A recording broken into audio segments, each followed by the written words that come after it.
नमस्कार बच्चों, चलिए स्टार्ट करते हैं। आज हम ओबीजी का थ्योरी बेस्ड क्वेश्चंस, जिसमें से हमने आपको अभी इसके पहले यूनिट सेकंड के बारे में अभी जो भी टॉपिक थे क्लियर आउट करवाया। आज हमारा नेक्स्ट टॉपिक है सेक्सुअलिटी।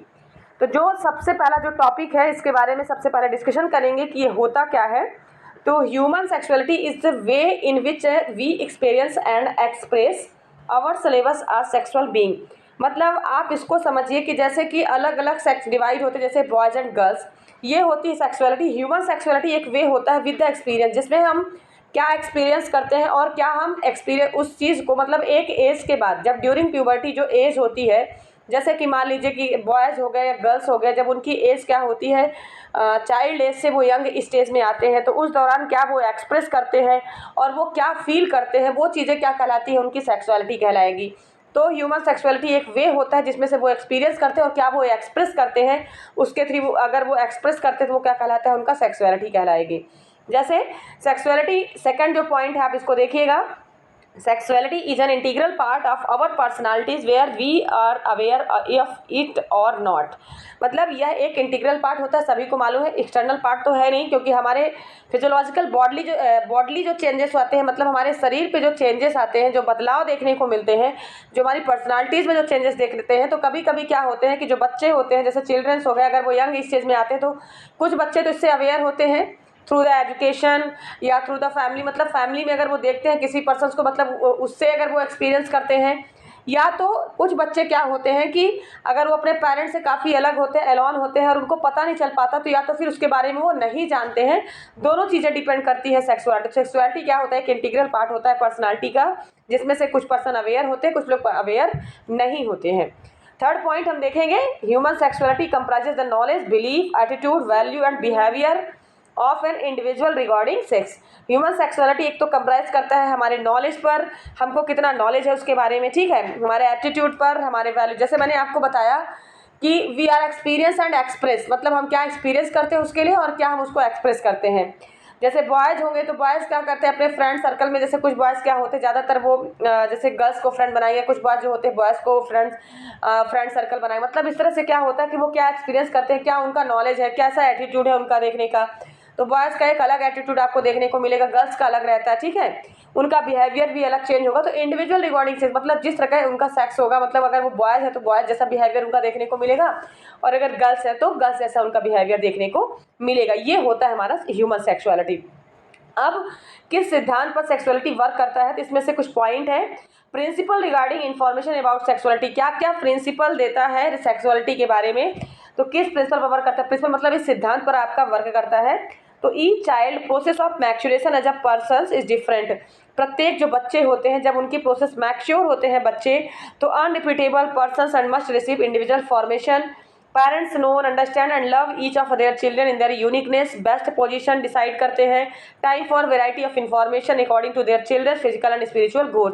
मतलब इसमें प्रत्येक बच्चे जब मैच्योर होते हैं तो उनका डिफरेंट पर्सन से क्या होता है, कैसे अटैचमेंट होते हैं, कैसे बच्चे से जब वो मैच्योर कंडीशन पे आते हैं तो एक रिसीव करते हैं, इंडिविजुअलाइज फॉर्मेशन करते हैं। मतलब पर्टिकुलर व्यक्तिगत रूप से वो क्या करते हैं, सारे फॉर्मेशन को अचीव करने का कोशिश करते हैं, ठीक है, ट्राई करते हैं। और पेरेंट्स को भी जानने का, जैसे love for the each children, मतलब पेरेंट्स के मतलब किन बच्चों से ज़्यादा लव करते हैं, ठीक है। तो इन चीज़ों को वो क्या करते हैं, अंडरस्टैंड करते हैं, समझने लगते हैं, धीरे धीरे उनको समझ में आने लगता है कि मतलब हमसे पेरेंट्स क्या कर रहे हैं, लव कर रहे हैं, ठीक है। यूनिकनेस उनको समझ में आने लगता है, ठीक है। द बेस्ट पोजीशन डिसाइड करते हैं, मतलब एक बेस्ट पोजीशन भी वो डिसाइड करते हैं कि हमको करना क्या है। तो वैरायटी ऑफ इन्फॉर्मेशन और according to the children physical and spiritual growth, मतलब जिस तरह से बच्चों का फिजिकली या बॉडली चेंजेस आता है, जो फिजिकली ग्रोथ होता है, तो इस तरह से क्या करते हैं बच्चे मैच्योर होते हैं। तो अलग अलग डिफरेंट पर्सन से वो कैसा इन्फॉर्मेशन गेन करते हैं, क्या क्या फॉर्मेशन वो इंडिविजुअलाइज देते हैं लोगों को। तो ये क्या होता है, एक पहला प्रिंसिपल्स हो गया, ठीक है। ये सभी बच्चों के लिए बताया गया। दूसरा होता है parents who are alone will have to act with great sensitivity when speaking with a child of the opposite sex। Parents क्या करते हैं, बहुत सारे एलोन मतलब अलग रहने लगते हैं, ठीक है। चाइल्ड्स क्या होते हैं, बच्चे क्या होते हैं, अपोजिट से अलग। जैसे कि मान लीजिए कि अगर मदर्स के पास में, तो मदर से बच्चा अगर बॉयज़ है तो वो किधर जाएगा, आप अपना वो मदर से एलोन होने लगेगा, ठीक है। तो मदर साइड में गर्ल्स जाएगी और बॉयज़ किस में जाएंगे, फादर साइड पे जाएंगे। तो किस तरह से पेरेंट्स से अलग होने लगते हैं, ग्रेट सेंसिटिविटी, मतलब ऐसा वो सोचने लगते हैं, एक ग्रेट सेंसिटिविटी उनके माइंड में आती है, ठीक है, बच्चे के अंदर। तो communication work our better when the parents who communicate the biological emotionally. तो आप इसको कम्युनिकेट करके बच्चों से क्या कर सकते हो, जैसे पेरेंट्स क्या करते हैं बच्चों से बेटर बायोलॉजिकली या इमोशनली या स्पिरिचुअली रूप से क्या कर सकते हैं बच्चों के साथ, या सेम सेक्स जब मतलब बच्चे अगर जैसे मान लीजिए फादर का बॉयज़ के साथ में या मदर्स का गर्ल्स के साथ में, तो वो अच्छे से क्या कर सकते हैं, कम्युनिकेट कर सकते हैं बच्चे से। जब प्रॉपर तरीके से आप बात करोगे, बातचीत करोगे, बच्चा अगर अलग नहीं रहेगा तो कैसे आप उसको क्या कर सकते हो, कम्युनिकेट करके अच्छे से उसका मोरल डेवलपमेंट या किस तरह से बच्चे को अच्छा मतलब बोलना चाहिए कि एक अच्छी पोजीशन मिल सकती है बच्चे को। तो बच्चा इस तरह से क्या करता है, इमोशनली वेल फील करता है, ठीक है, अच्छा फील करेगा अगर आप उसके साथ में क्या करते हो, प्रॉपर तरीके से अपना फीलिंग शेयर करोगे, ठीक है, क्या क्या चीज़ें होती हैं, आप कम्युनिकेट करके चलोगे बच्चे के साथ में, तो उसको भी प्रॉब्लम नहीं होगी। तो aware of role, emotional problem भी उसको नहीं होगी। On sex mother have a special bond with their daughter and father with their the sons. तो मदर्स का क्या होता है, एक इमोशनली बॉन्ड होता है डॉटर के साथ में, और फादर का किसके साथ में होता है, अपने सन्स के साथ में। समझ में आया। तो एक ग्रेट सेंसिटिविटी होना चाहिए when speaking with the child opposite sex. जब बच्चा क्या होता है अपोजिट सेक्स में होता है, जैसे कि मान ली, तो उस समय पेरेंट्स से बच्चे क्या होते हैं, धीरे धीरे अलग होने लगते हैं, तो उस पर भी, उस सिद्धांत पर भी वर्क करता है। तो उस कंडीशन पे हमको करना क्या है कि हमको कम्युनिकेट करके चलना है बच्चे से। समझ में आया। इसके बाद हमारा नेक्स्ट पॉइंट क्या है, timely information regarding sexuality must be provided in the broadest. मतलब इस सिद्धांत पर अगर आप काम करोगे तो देखिए बच्चे, अभी आप देखते हो कि कई घरों में बच्चे क्या होते हैं कि जैसे ही मैच्योर होते हैं, यंग एज में आते हैं, तो वो अपनी फीलिंग्स शेयर नहीं करते, ठीक है, पेरेंट्स से नहीं बताएंगे, पेरेंट्स भी क्या होते हैं बच्चों पर ध्यान नहीं देते, तो इससे बच्चे क्या होते हैं थोड़ा अलग अलग होने लगेंगे। तो इसमें क्या होते हैं, कई बच्चे क्या होते हैं सही मतलब बोला चाहिए कि एक सही वे में उनको जो जाना चाहिए कि क्या चीज़ें उनके लिए अच्छी है, क्या चीज़ें बुरी है, क्या राइट या रॉन्ग है, तो उन चीज़ों को गेस्ट कर पाना उनके लिए थोड़ी सी प्रॉब्लम क्रिएट होती है। लेकिन अगर वहीं पे अगर पेरेंट्स क्या कर सकते हैं, उनके साथ कम्युनिकेट रहते हैं इमोशनली रूप से, तो क्या होता है बच्चों में अच्छा, पेरेंट्स और बच्चों के बीच में बॉन्डिंग अच्छी रहती है, जिससे क्या हो सकता है अच्छा मतलब रिलेशन डेवलप हो सकता है पेरेंट्स और बच्चे के बीच में। समझ में आया। तो टाइमली इन्फॉर्मेशन उनको दिया जाए रिगार्डिंग सेक्सुअलिटी के बारे में। Broad context help is the required for the growth of childrens, therefore in talk with the children suitable advice so allow be given regarding how to grow in the love and the meaning of sexuality. Parents should always present positive models and suitable way of the using vital energies. मतलब हमेशा से आपको भी पता है कि एक role model की तरह बच्चे के लिए एक रोल मॉडल की तरह पेरेंट्स वर्क करते हैं। अगर आप उनको अच्छे से गाइड करोगे, ठीक है, और अच्छा इन्फॉर्मेशन दोगे उनको सेक्सुअलिटी के बारे में, उनको नॉलेज दोगे, जैसे कि गर्ल्स में क्या होता है ड्यूरिंग प्यूबर्टी, जैसे मेंस्ट्रुअल साइकिल स्टार्ट होना, ठीक है, अलग अलग उनकी बॉडी में चेंजेस आना, तो ये सारी जो चीज़ें होती हैं, तो वो क्या है, अगर मदर उनको फुली नॉलेज दे रही है तो इस समय उनको भी मालूम होगा कि ये फिजिकली नॉर्मल गर्ल्स फिनोमिना है, तो उनको भी ज़्यादा ये प्रॉब्लम नहीं होगी, इससे वो परेशान नहीं होंगे। तो एक टाइमली इन्फॉर्मेशन बच्चे को दिया जाना चाहिए, फादर को बॉयज़ को देना चाहिए और मदर्स को क्या होना चाहिए, गर्ल्स को देना चाहिए। इससे क्या होता है कि उनको सेक्सुअलिटी के बारे में फुली नॉलेज होता है। देन इसके बाद इस सिद्धांत पे अगर होगा तो इससे क्या होगा कि कोई भी प्रॉब्लम आगे चल के सोसाइटी में क्रिएट नहीं होगी।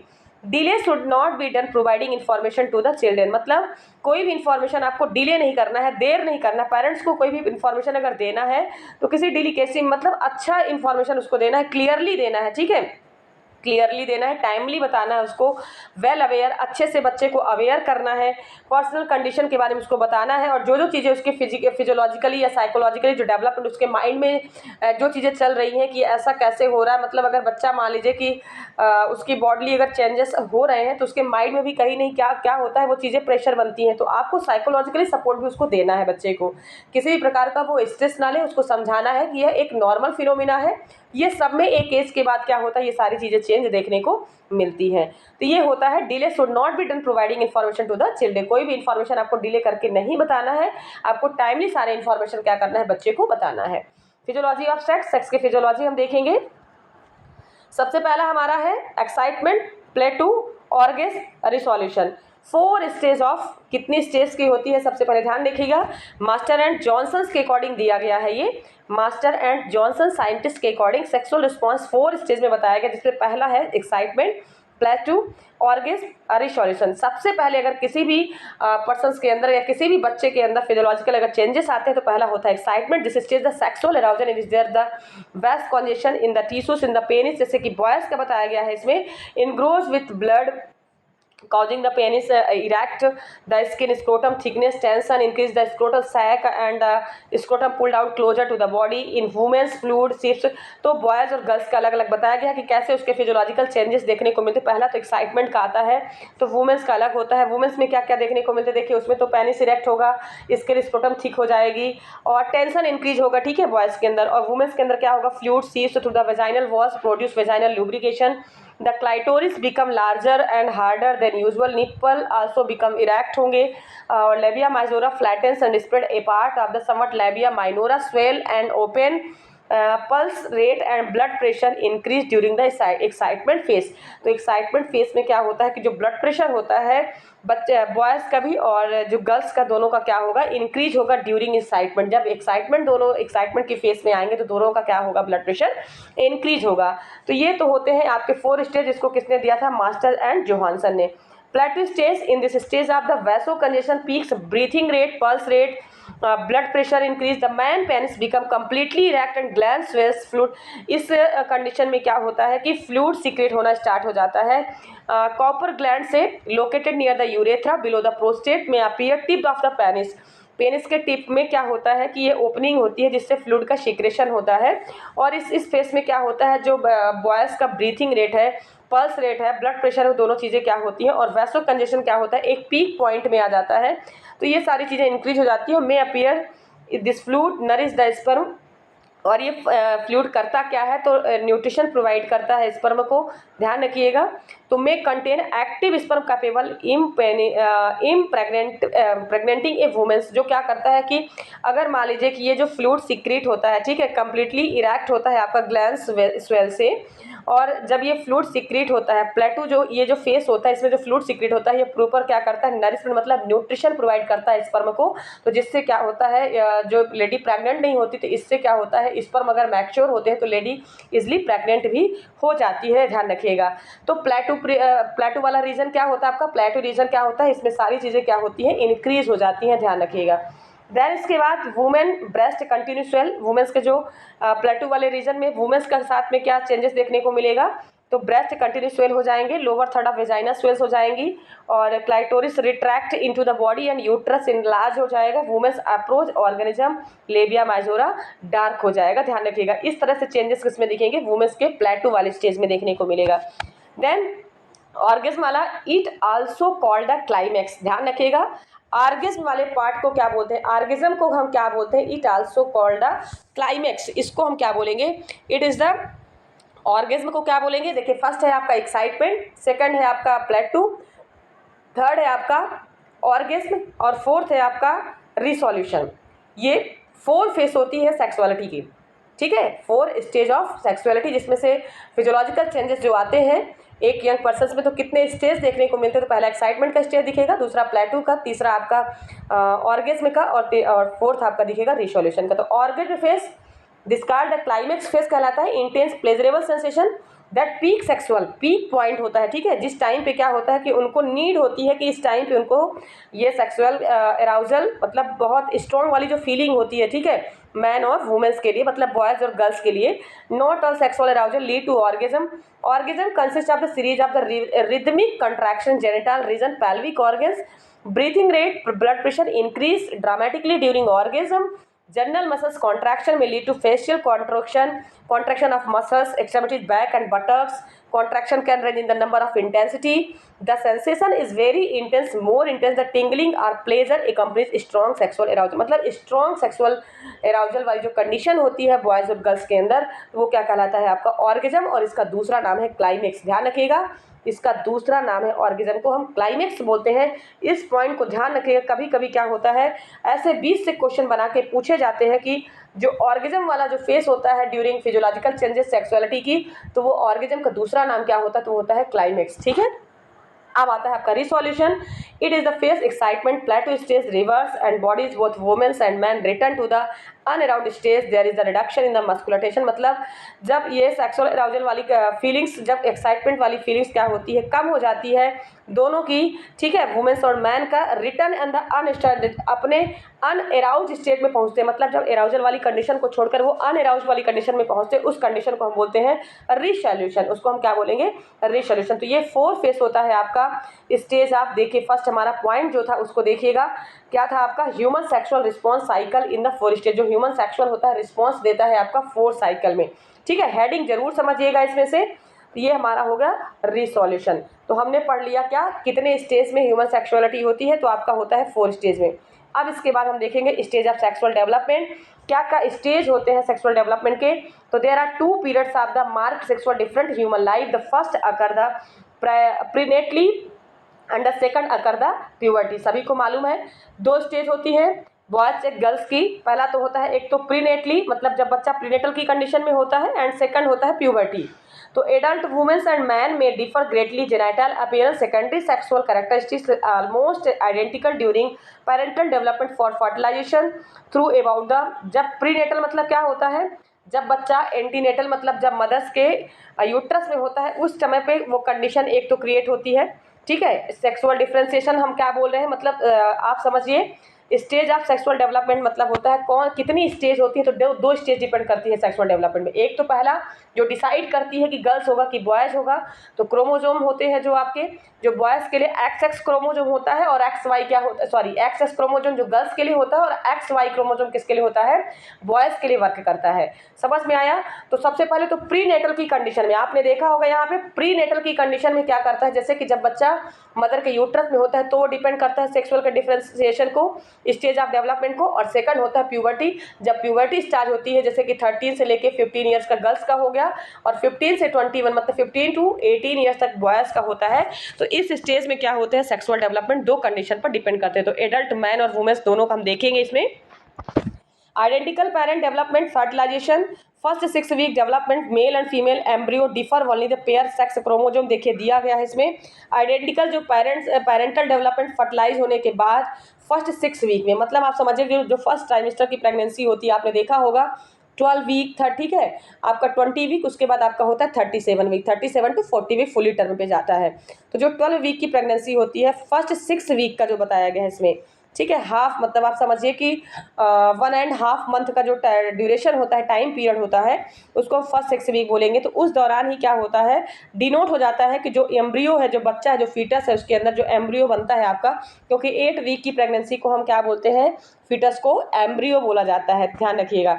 तो उसमें मेल होगा कि फीमेल होगा, ये सेक्स जो क्रोमोजोम होता है डिनोट हो जाता है आपका 6 वीक की प्रेगनेंसी में। समझ में आया। तो इसमें से 2 सेक्स क्रोमोजोम होंगे, एक तो यक्स सेक्स होगा तो फीमेल होगा, और XY क्रोमोजोम होगा तो वो होगा मेल, ध्यान रखिएगा, ठीक है। तो ये तो हो गया आपका stage of sexual development. Prenatal sexual development बोला गया है 6 week after. Prenatal sexual development कब होगा, 6 week after conception. Y chromosome present in the embryo cells, chromosome direct undifferentiated gonad become testis. Y chromosome is not present is the gonad become the ovaries. अगर Y chromosome present है तो वो testis का निर्माण करेगी, और जो अगर वाई क्रोमोजोम नहीं है तो वो क्या करेगी, ओवरीज का निर्माण करेगी। समझ में आया। देन इसके बाद हम देखेंगे gonads become testis, produce androgen male hormones by about 8 week. इसमें बताया गया है कि जो गोनैड टेस्टिस होता है प्रोड्यूस करता है मेल हार्मोन्स, जो होता है वो आपका टेस्टोस्टेरोन हार्मोन्स होता है, जो कि 8 वीक आफ्टर कॉन्सेप्शन के बाद 8 वीक के बाद मेल्स में कौन सा हार्मोन सीक्रेट होगा, प्रोड्यूस एंड्रोजन हार्मोन्स होगा। और androgen stimulate the genital duct into the epididymis, vas deferens and ejaculatory duct. तो 8 वीक की pregnancy, vas deferens, ejaculatory duct, the presence androgen also stimulate the development of penis and scrotum, testis later descent into the scrotum. तो इस तरह से 8 week की जो pregnancy होती है, 8 वीक के आफ्टर कंसेप्शन के बाद क्या होता है, एंड्रोजन का निर्माण होता है, जिसमें से टेस्टिस और स्क्रोटम इस तरह से स्टिमुलेट होते हैं, ठीक है। तो ये तो हो गया आपका मेल हार्मोन्स। अब इसके बाद हम देखेंगे चाइल्डहुड डेवलपमेंट। ये तो सेक्सुअल डेवलपमेंट हो गया। अब चाइल्डहुड, बच्चे का डेवलपमेंट हम देखेंगे। तो childhood development usually children touch play genital organs this age. इस ग्रुप में क्या करते हैं बच्चे, अपना जेनिटल ऑर्गन्स को टच करते हैं, from the difference toys and play preference, वो डिफरेंट टॉयज खेलना पसंद करते हैं। Childrens include games such as the doctor house include sexual exploration, कई गेम्स क्या करते हैं, इंड्यूस करते हैं, प्ले खेलते हैं वो, ठीक है। Such as the experience usually not level sexual by the childrens, generally by the age of 6 or 7 में children develop the sense of privacy and aware social restrictions और sexual expression. bodily changes puberty beginning from the 8 to 12 age, the child self conscious and more private, मतलब इस age group में क्या होता है, बच्चे जैसे ही 6 to 7 ईयर्स में पहुंचते हैं तो बच्चे अपने आप को प्राइवेट मतलब रखना पसंद करते हैं, ठीक है। ज़्यादा वो बात नहीं करेंगे किसी, जनरली इस एज ग्रुप में क्या करते हैं, अपना फ्रेंड सर्कल वो देखने लगते हैं, ठीक है। तो इस तरह से उनका जो एक्सप्रेशन होता है, सेक्सुअल एक्सप्रेशन होता है, वो क्या होता है, सोशल के प्रति ज़्यादा वो अवेयर होना स्टार्ट हो जाते हैं इस एज ग्रुप में। ये तो हो गया आपका चाइल्डहुड डेवलपमेंट। इसके बाद हम देखेंगे डेवलपमेंट इन प्यूबर्टी। प्यूबर्टी में क्या देखने को मिलता है, 8 to 12 एज के बाद बॉयज़ में 2 ईयर्स लेटर, मतलब आप समझिए कि 12 ईयर में फीमेल में, और देन इसके बाद 12 to 14 ईयर्स के बाद होता है बॉयज़ में, 2 ईयर लेट जिसको बोला गया है यहाँ पे, ठीक है। तो सेकेंडरी सेक्सुअल कैरेक्टरिस्टिक डेवलप होते हैं इस एज ग्रुप में। फीमेल में मेंस्ट्रुअल साइकिल स्टार्ट हो जाएगा, गर्ल्स में adrenal androgen oestrogen progesterone hormones का ग्रोथ हो जाएगा इसमें, और ग्रोथ हार्मोन्स टेस्टोस्टेरोन जो हार्मोन्स होता है किसमें हो जाता है आपका, प्यूबर्टी बॉयज़ में होता है। Positive information sexuality should always the part of formation plan which of the all formation about life sexual activity anatomy and hygiene given boys and girls at puberty vulnerable emotional influence to the way life, parents have duty help their children resist negative outside influence। और इस condition पे क्या होता है आपका, जो boys और girls होते हैं ड्यूरिंग प्यूबर्टी एज में इमोशनली इन्फ्लुएंस होते हैं और कन्वर्सेशन करते हैं, लाइव क्या होते हैं, पेरेंट्स की स्पेशली ये ड्यूटी होती है कि इस टाइम पे बच्चे जो निगेटिवली जो आउटसाइड जाते हैं अपने मतलब आप देखिए जब किसी भी बच्चे में ड्यूरिंग प्यूबर्टी जब इमोशनली जब उनके माइंड में अगर ये चीज़ें चलती हैं कि हमारी बॉडी के साथ में क्या चेंजेस देखने को मिलता है, तो उस टाइम पे जो फादर और मदर है वो क्या करते हैं, स्पेशली रूप से उनको गाइडलाइन करना है, बच्चों को गाइड करना है कि ये चीज़ें क्या होती हैं, एक नॉर्मल फिनोमिना है जो एक टाइम के बाद क्या होता है सभी के अंदर देखने को मिलता है। तो आपको फुली उसमें क्या करना है, निगेटिव वे में बच्चे ना जाने पाए उसके लिए हमको इन्फ्लुएंस करना है, स्पेशली पेरेंट्स की ये स्पेशली ड्यूटी होती है कि बच्चे को अच्छी तरीके से क्या करना है, हमको गाइड करना है। तो ये तो हो गया आपका development in the puberty age. Then इसके बाद देखेंगे हम डेवलपमेंट एडोलसेंस एज, सारे एज ग्रुप का अलग अलग बताया गया, 12 to 17 ईयर ओल्डर बताया गया है। इसमें सेक्सुअल बिहेवियर क्या होते हैं, बच्चे के चेंज होते हैं, फिजिकली इमोशनली चेंजेस देखने को मिलता है, सोशल चेंजेस को देखने को मिलता है, physiological cultural reason this period tend to long to the past according the local social condition custom.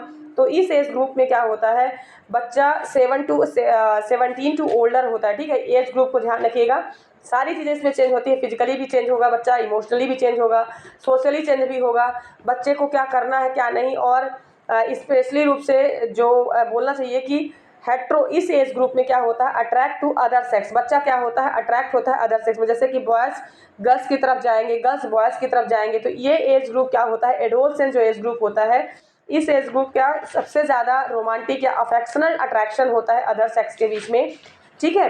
तो ये इस टाइम पीरियड में भी क्या करना है पेरेंट्स को, मतलब ये पेरेंट्स की ड्यूटी होती है कि बच्चे क्या होते हैं निगेटिव वे पे ना जाएं, तो उनको फुली क्या करना है, बच्चे को गाइडलाइन करना है। एडोलसेंस एज ग्रुप में बच्चों को क्या करना है, जब कोई भी बॉयज़ या गर्ल्स यंग एज में जाते हैं तो उस एज में जो उनका अपोजिट सेक्स की तरफ अट्रैक्शन होता है उन चीज़ों को हमको बताना है कि यह एक नॉर्मल फिनोमिना है, लेकिन वो किसी एक रॉन्ग उसमें ना जाए, रॉन्ग वे पे ना जाए, तो हमको उनको गाइडलाइन देना है, ठीक है। देन इसके बाद हम देखेंगे डेवलपमेंट इन द एडल्टहुड।